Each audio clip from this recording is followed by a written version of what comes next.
પંચાયત. સ્થાનિક સરકારનું ત્રીજું સ્તર જિલ્લા પંચાયત છે. ત્રિસ્તરીય પંચાયતી રાજમાં સૌથી ઉપરનું સ્તર છે. રચના: જિલ્લા પંચાયતની સભ્ય સંખ્યા ઓછામાં ઓછી 32 અને વધુમાં વધુ 52 હોય છે.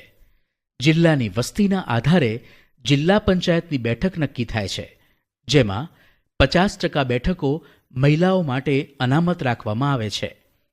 જે તે બેઠક વિસ્તારના મતદારો પોતાના સભ્યને ચૂંટે છે. આ ચૂંટાયેલા સભ્યો બહુમતીથી પ્રમુખ અને ઉપપ્રમુખને ચૂંટે છે.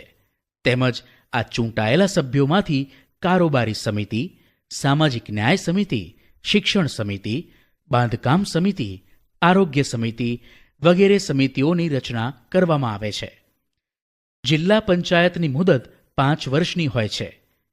વહીવટ: જિલ્લા પંચાયતના વહીવટી વડાને જિલ્લા વિકાસ અધિકારી DDO ડિસ્ટ્રિક્ટ ડેવલપમેન્ટ ઓફિસર કહે છે. તેમની નિમણૂક રાજ્ય સરકાર કરે છે. રાજ્ય સરકારની યોજનાઓનું સંકલન અને અમલ જિલ્લા પંચાયત કરે છે. કાર્યો: જિલ્લા પંચાયત ગ્રામ પંચાયત અને તાલુકા પંચાયતની પ્રવૃત્તિઓનું નિયંત્રણ અને સહાયનું કાર્ય કરે છે. રાજ્ય સરકારની મહેસૂલ, શિક્ષણ, સહકાર, સિંચાઈ, પશુ સંવર્ધન, કૃષિ વગેરે પ્રવૃત્તિઓનું જિલ્લા કક્ષાએ સંચાલન અને નિયંત્રણ કરે છે.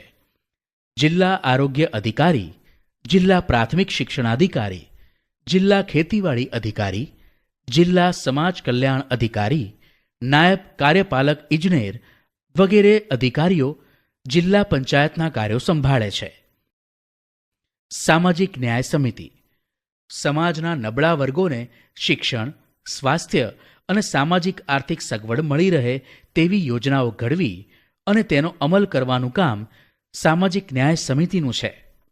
ગ્રામ પંચાયત, તાલુકા પંચાયત અને જિલ્લા પંચાયત કક્ષાએ આ સમિતિ 5 સભ્યોની બનેલી હોય છે. પંચાયતી રાજમાં 3 સ્તરોએ સામાજિક ન્યાય સમિતિની રચના કરવી ફરજિયાત છે. આ સમિતિનું કાર્ય નબળા વર્ગોને ન્યાય આપવાનું છે.